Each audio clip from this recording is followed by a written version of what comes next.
larangan berlebihan dalam beragama. Allah dan Rasul-Nya, yaitu Nabi Muhammad SAW, melarang kita berlebih-lebihan dalam beragama. Nabi memperingatkan bahwa berlebihan dalam beragama bisa menyebabkan kerusakan. Beliau menyebutnya kerusakan.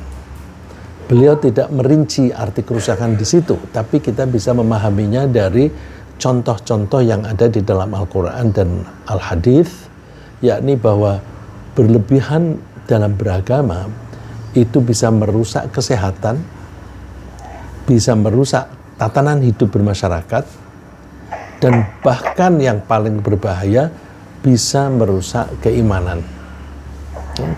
Rasulullah SAW bersabda, "Ulqut li hasa, falaqattu lahu sab'a hasayatin hunna hasal khudfi, faja'ala yanfudhunna fi kaffi, wa yaqulu amthalaha ulai farmu, thumma qala ya ayyuhan nas iyyakum wal ghuluwa fid din, fa innahu ahlaka man qablakum al-ghuluwu fiddin."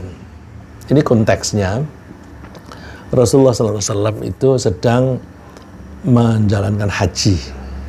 Sebagaimana kita ketahui, sejak Nabi Muhammad diutus menjadi utusan, beliau melaksanakan haji itu hanya sekali, yang pertama dan terakhir.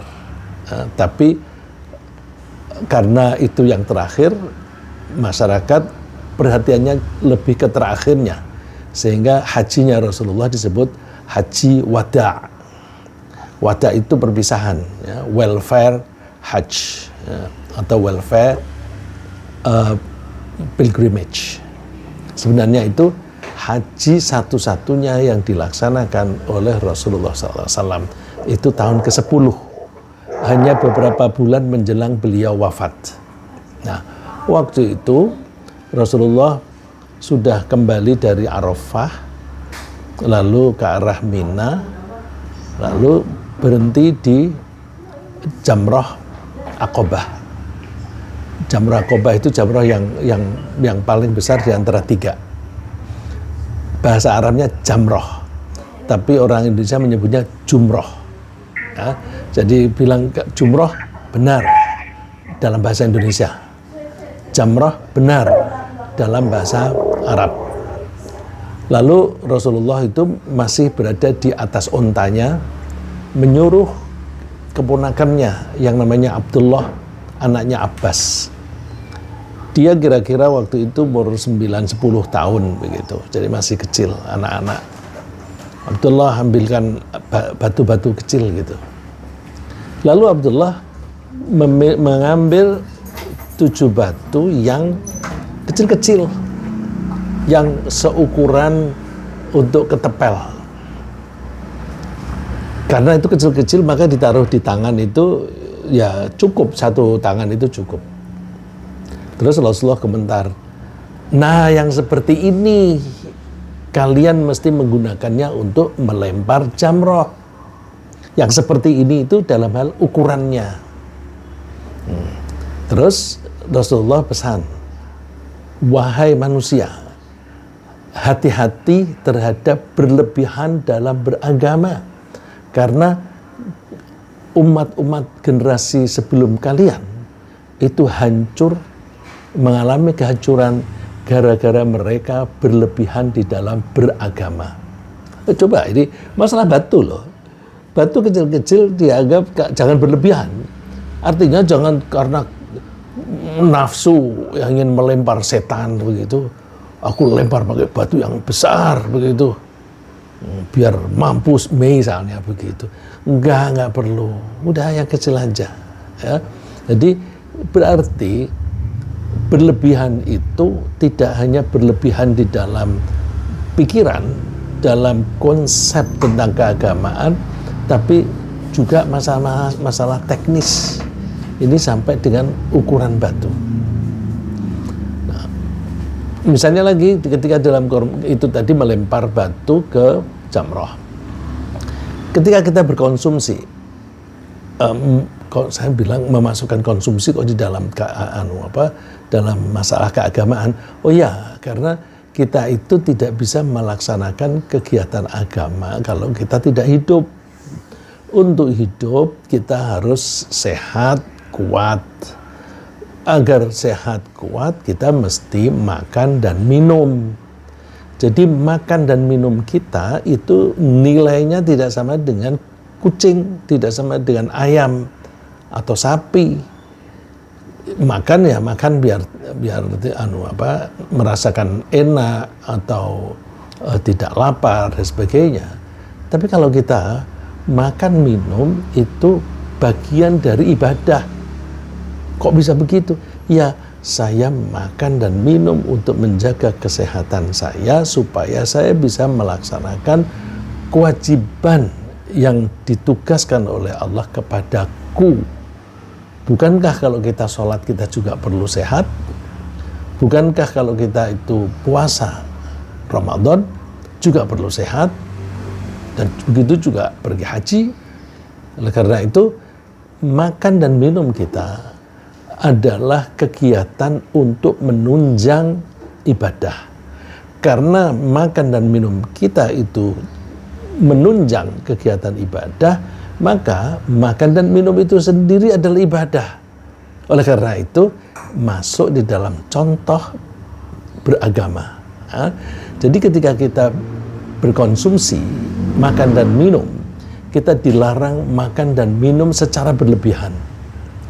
Berlebihan baik dari segi porsinya maupun dari proporsi bahan yang kita konsumsi. Ya.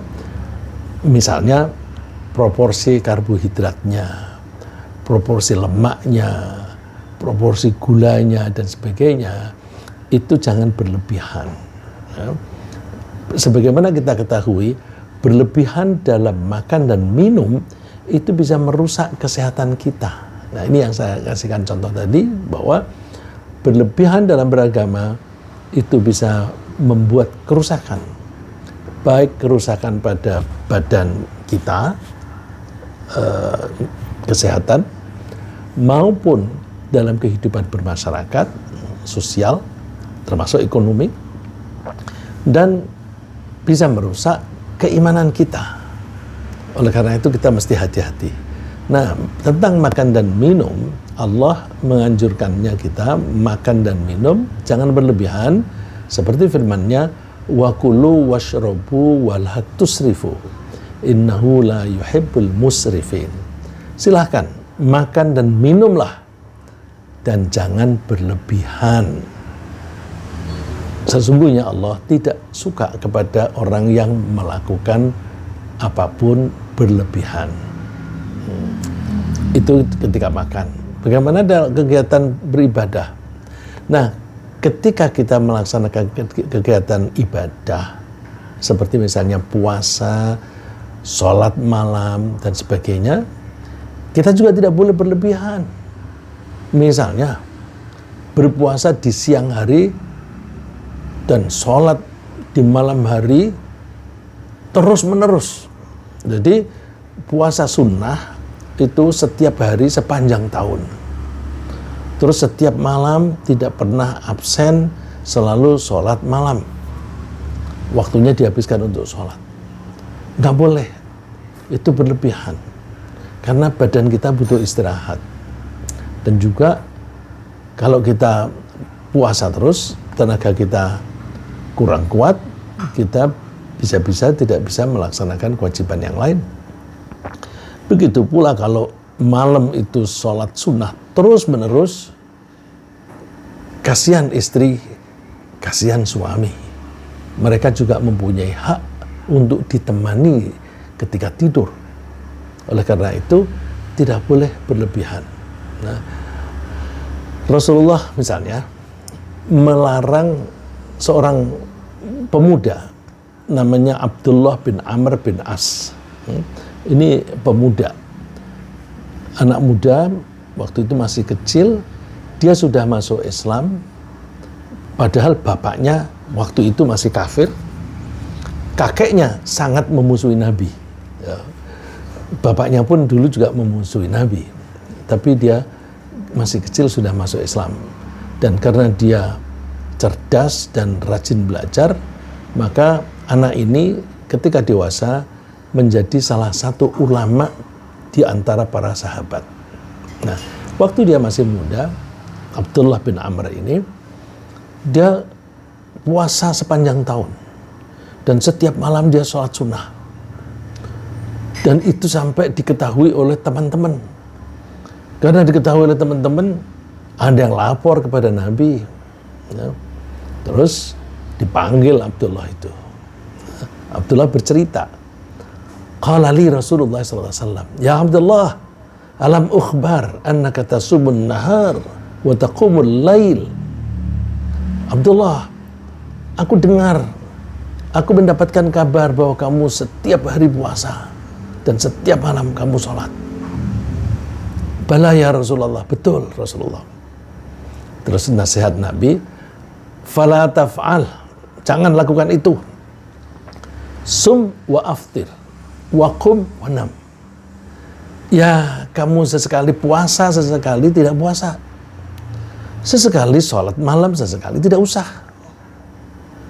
Terus, wa fa inna li jasadika 'alaika haqqa.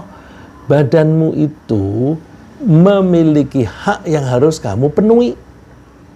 Misalnya hak sehat.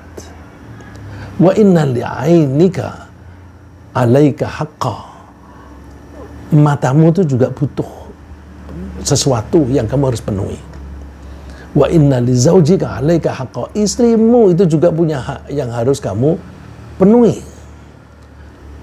Wa inna li zaurika 'alaika haqqa wa inna bihasbika an tasuma dan antasuma kulla syahrin thalathata ayyam dan sebagainya. Kemudian Rasulullah menganjurkan, kamu nggak usah puasa setiap hari deh.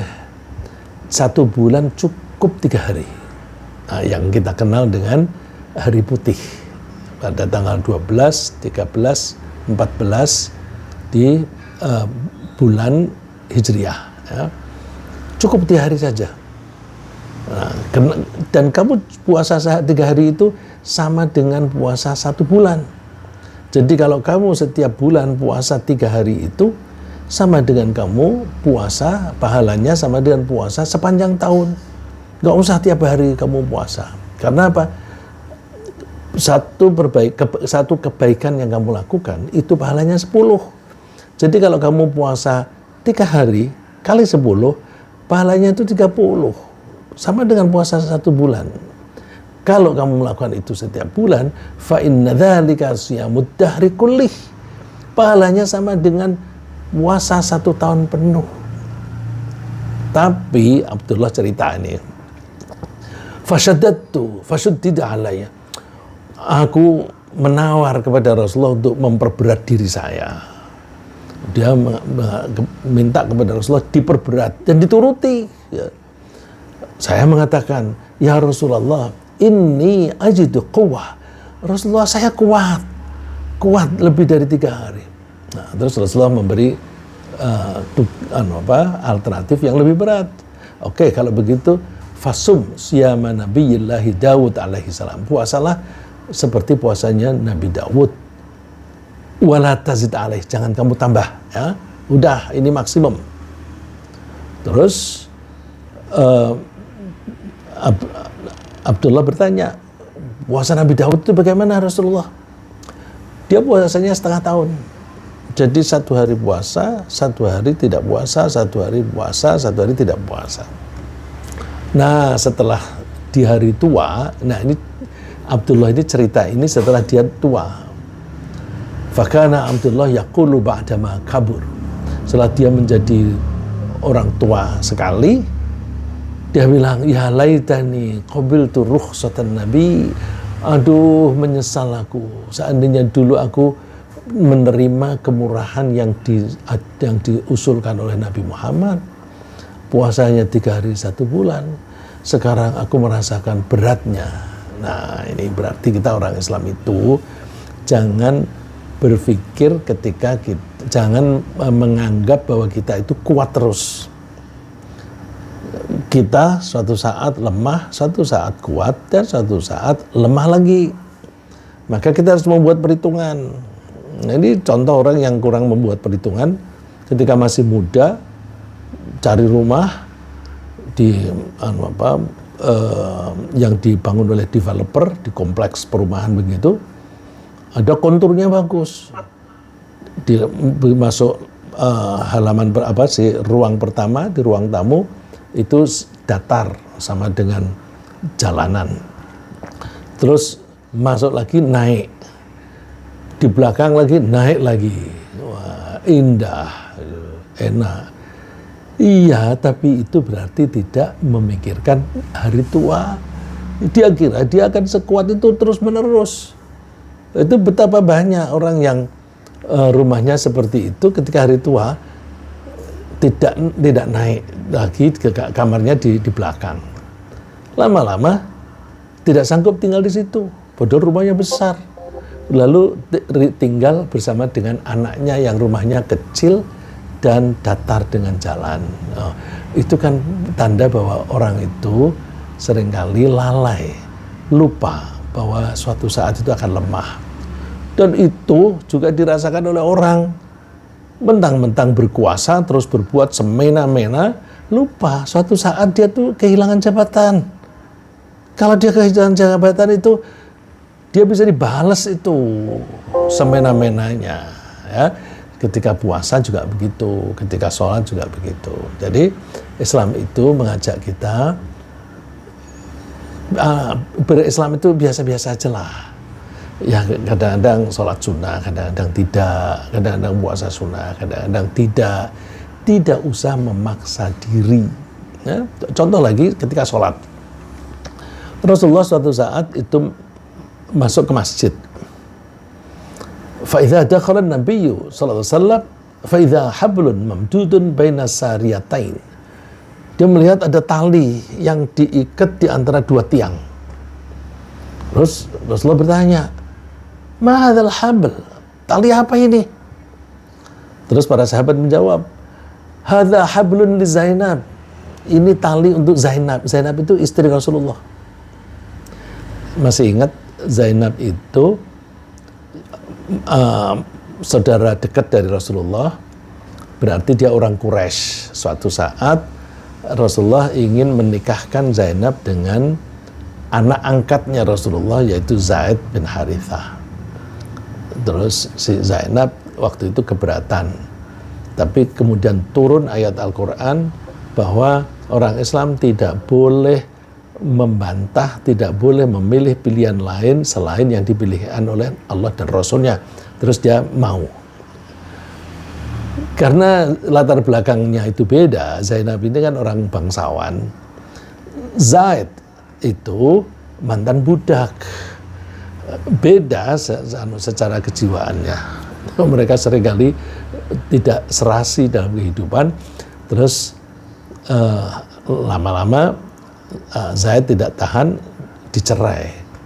Begitu dicerai, setelah iddahnya selesai, Allah memerintahkan Nabi Muhammad untuk menikah dengan Zainab, seorang wanita yang pernah menjadi istri dari anak angkat.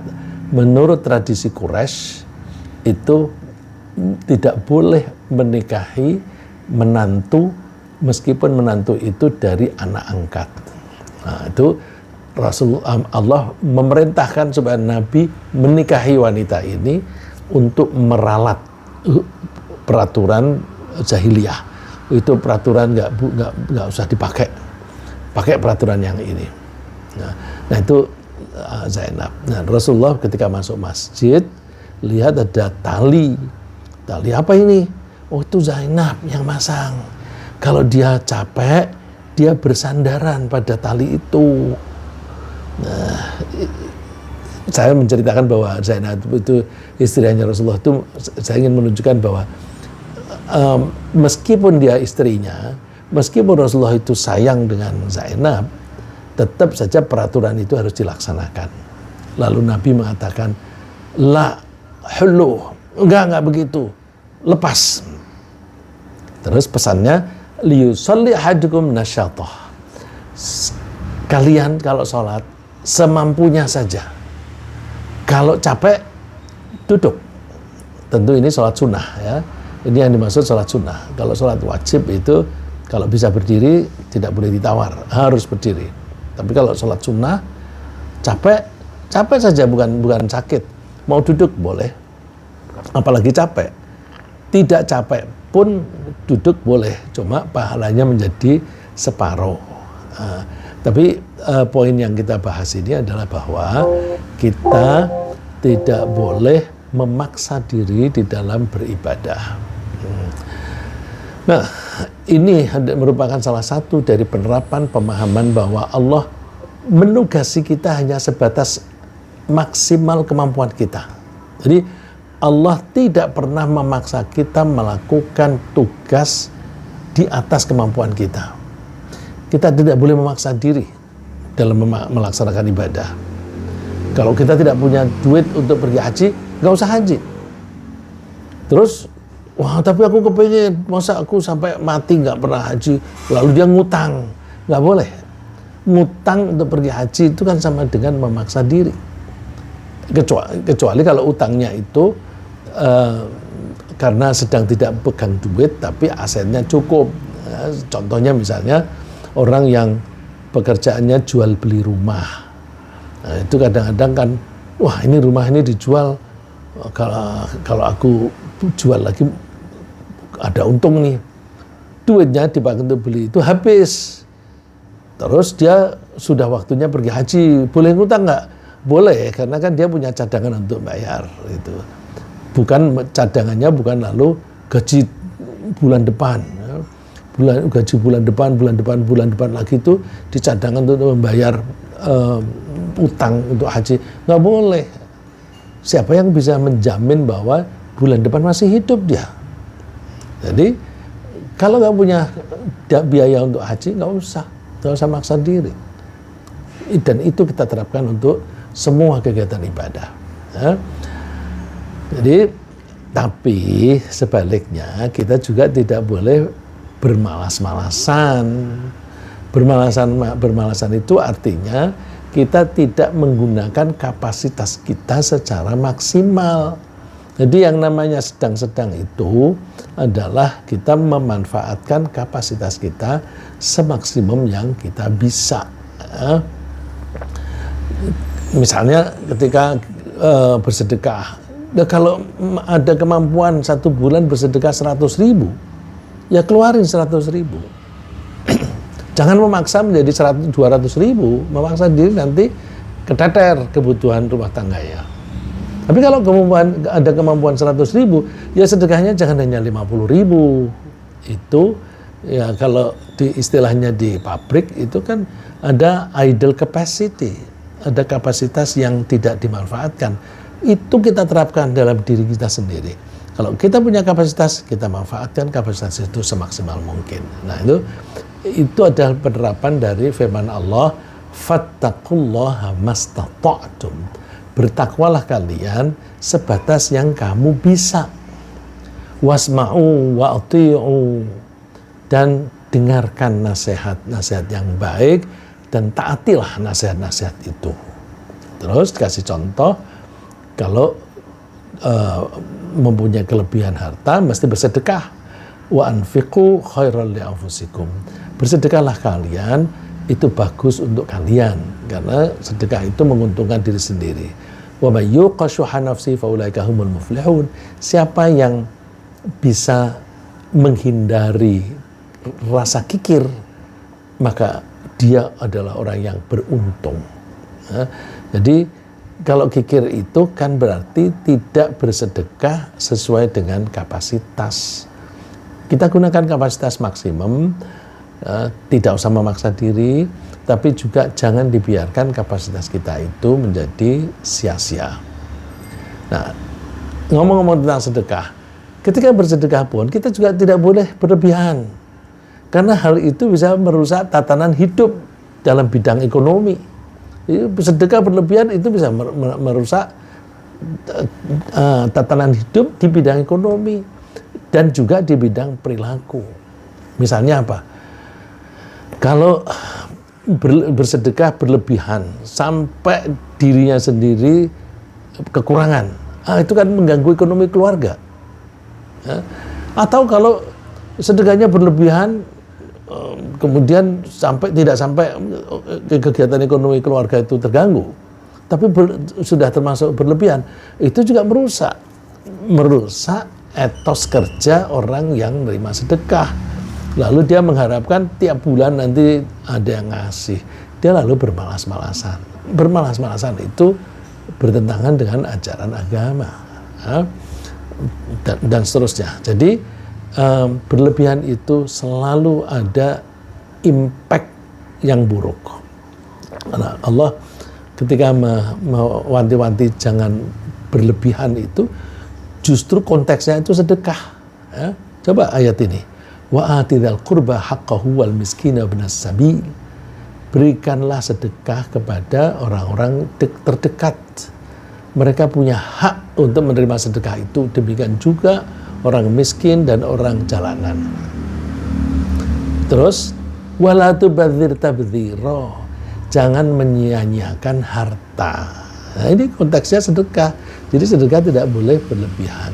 Ini latar belakangnya itu dulu orang kalau masa panen, ada beberapa orang yang begitu panen langsung semuanya dibagi kepada orang, habis, tidak ada yang dipakai untuk diri sendiri. Kalau misalnya itu makanan yang busuk, ya dijual supaya ada cadangan yang digunakan untuk diri sendiri. Allah wanti-wanti innal mubadzirina kanu ikhwana syayatin. Orang yang menyia-nyiakan harta itu adalah temannya setan. Sedangkan setan itu mengingkari Tuhannya. Jadi berarti berlebihan di dalam sedekah itu bukan malah dapat pahala, tapi malah mendatangkan setan. Artinya akibat buruk gitu. Akibat buruk itu kan akibat yang disukai oleh setan. Nah, sedekah secara berlebihan itu juga bisa mengganggu kemandirian ahli waris secara ekonomi. Kalau orang punya harta banyak, kemudian diberikan kepada orang lain jumlahnya yang terlalu banyak, sehingga sisa yang nanti akan diwarisi oleh keluarganya menjadi tinggal sedikit. Itu juga nggak boleh. Ya.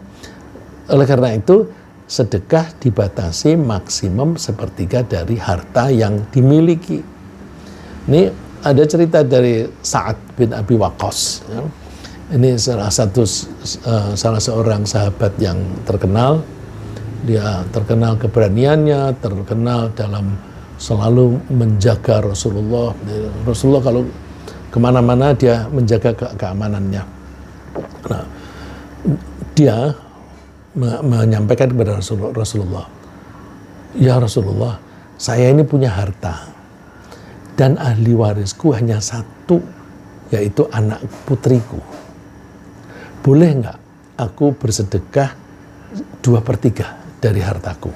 Jadi dengan begitu aku masih menyisakan 1/3 nanti diwaris oleh anakku. Nabi bilang, lah, nggak boleh.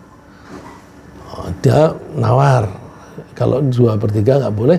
Afatasaddaqu bisyatrihi, separuh boleh nggak? Nggak boleh, lah. Oh ya deh, kalau begitu 1/3 bagaimana? Rasulullah bilang, oke, 1/3 boleh. 1/3 itu sudah banyak. Kamu jangan meninggalkan ahli warismu dalam keadaan miskin. Kamu meninggalkan ahli warismu dalam keadaan kaya, itu lebih baik daripada setelah kamu meninggal ahli warismu miskin dan mengemis. Jadi kita mesti memikirkan keluarga kita, masa depan mereka. Lagi, berlebihan dalam beragama yang paling parah, paling mentok adalah penghormatan yang berlebihan terhadap nabi, terhadap wali atau tokoh agama, ya, terhadap kiai. Itu menghormati berlebihan nggak boleh. Karena berlebihan di bidang ini dalam penghormatan kepada orang lain, Meskipun kepada Nabi itu bisa merusak keimanan dan bisa menyebabkan kemusyrikan. Umat dari generasi terdahulu itu terjerumus ke dalam kemusyrikan karena mereka menghormati Nabi mereka secara berlebihan dengan menganggap Nabi itu sebagai Tuhan, sehingga Allah itu memperingatkan mereka. Ya, sebagaimana kita ketahui, ada seorang Nabi Isa, dianggap sebagai Tuhan. Berlebihan, kan dia bukan Tuhan, dia manusia biasa. Kok disembah? Ya, itu karena akal-akalannya orang setelah Nabi Isa wafat, diakal-akalin supaya agamanya itu melenceng. Terus dibikinlah ajaran bahwa Nabi Isa itu Tuhan. Dan peringatan ini eksplisit disebutkan oleh Allah sebagai jangan berlebihan. Ya ahlal kitab la taghlu fi dinikum. Wahai ahlul kitab itu masyarakat atau umat yang terdahulu yang pernah menerima kitab, yaitu kitab Taurat dan kitab Injil. Nah, orangnya disebut ahlul kitab. Ya ahlal kitab la taghlu fi dinikum. Kalian jangan berlebih-lebihan di dalam beragama. Wala taqulu 'alallahi illal haqq. Kamu jangan mengatakan tentang Allah kecuali yang benar. Terus kasih contoh, innamal masih Isa bin Maryam Rasulullah wa kalimatuh. Isa bin Maryam itu utusan Allah dan dia kalimahnya Allah, artinya penyambung lidah dari Allah. Alqaha ila Maryam wa ruhum minha. Allah menciptakan Nabi Isa melalui ibu Maryam dan melalui malaikat Jibril. Bukan dalam perkawinan ya, karena malaikat Jibril kan bukan laki-laki, bukan perempuan. Fa'aminu billahi wa rusulih. Berimanlah kalian kepada Allah dan utusannya, semua utusan Allah. Wala taqulu thalatha. Jangan kalian mengatakan Tuhan itu ada 3. Indahu khairul lakum. Berhentilah, itu lebih baik bagi kalian. Innamallahu ilahu wahid. Allah itu Tuhan yang satu. Subhanah, maha suci Allah. Kalau kalian mengatakan bahwa Allah itu mempunyai anak, semua yang ada di langit dan di bumi seisinya itu semua milik Allah, bukan anak Allah. Dan Allah cukuplah menjadi orang yang disandari. Ya. Jadi tidak boleh berlebihan. Nah, ini ada lagi selain Nabi Isa yang dianggap sebagai bukan Tuhan, tetapi dianggap sebagai anak Allah. Ya. Umat pada generasi sebelumnya juga sebelum Nabi Isa ya, juga telah berlebihan dalam menghormati seorang nabi yang hidup kembali setelah meninggal dunia selama 100 tahun, yaitu yang bernama Uzair. Allah menyebutnya waqalatil yahudu Uzairun ibnullah. Orang Yahudi mengatakan bahwa Uzair itu anaknya Allah. Waqalatin nasara al-masih ibnullah.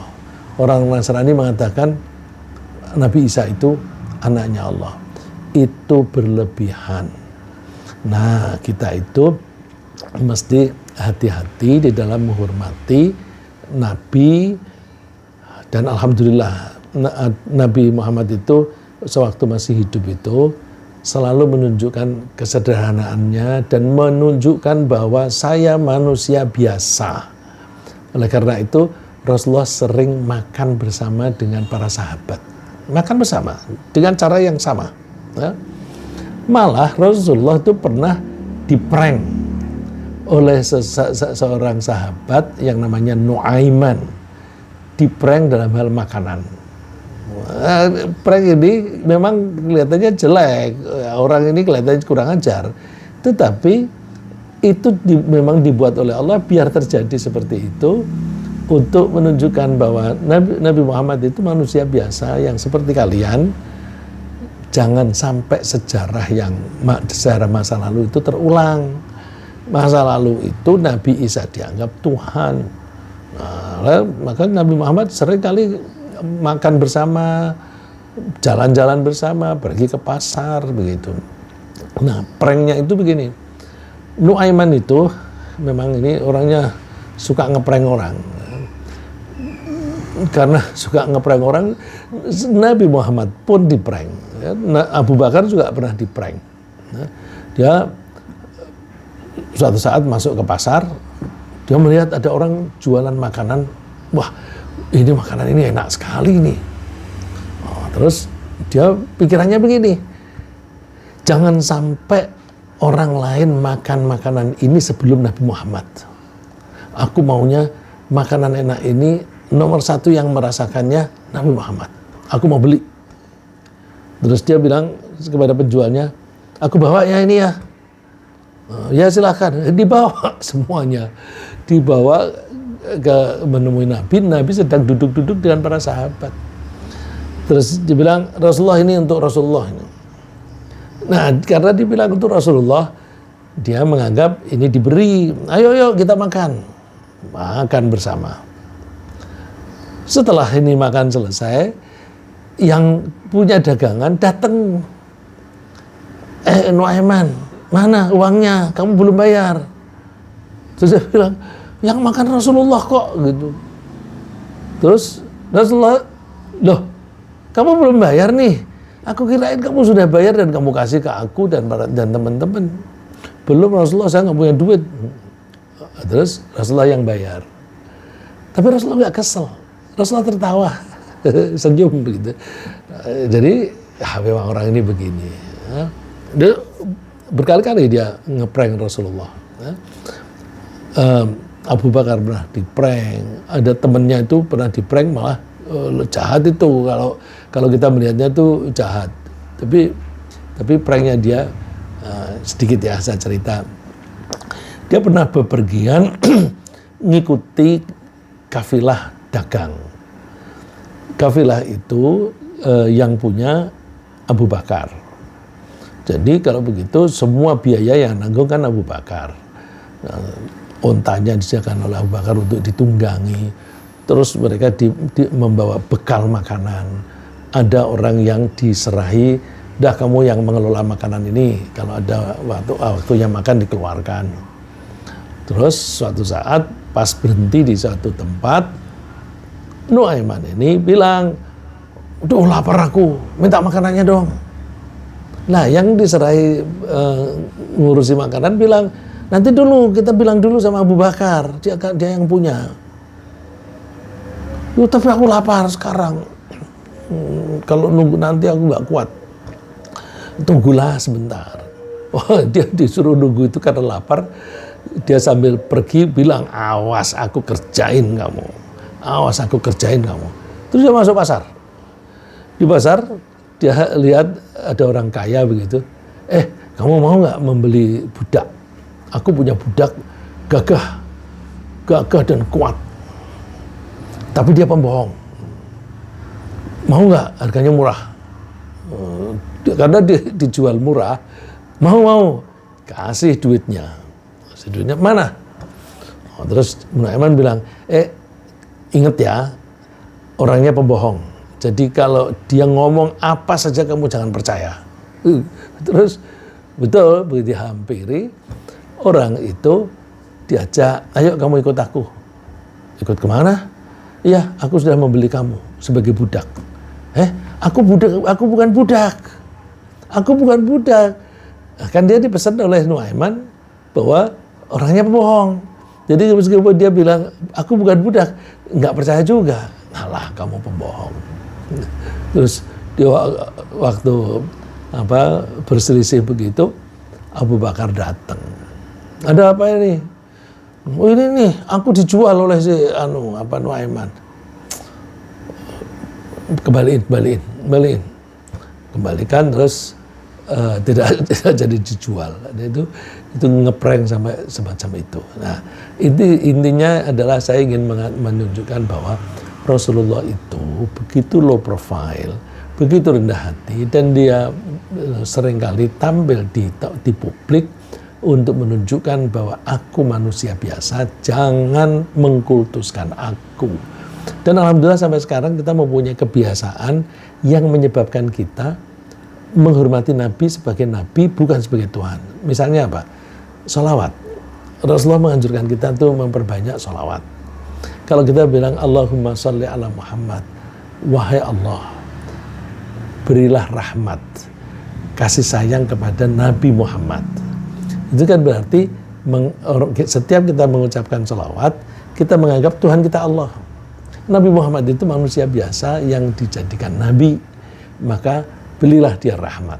Nah, memperbanyak sholawat itu makin memperkecil kemungkinan kita tuh mempertuhan Nabi Muhammad. Ya. Tapi setelah Rasulullah wafat itu ada orang yang berusaha seperti orang yang memelencengkan pemahaman tentang Nabi Isa. Ya. Kan setelah ratusan tahun lalu ada orang yang menganggap bahwa Nabi Isa adalah Tuhan.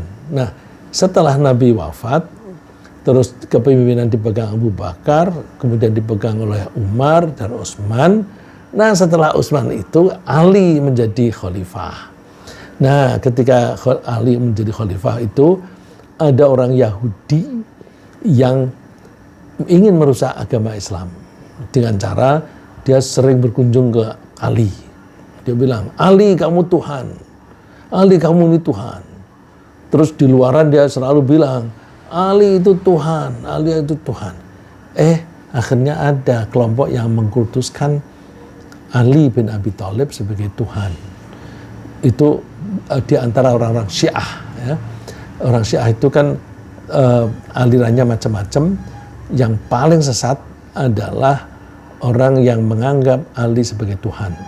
Dan ada yang menengarai bahwa Syah Iran itu pernah dalam pidatonya mengatakan Ali bin Abi Thalib itu sebagai Tuhan.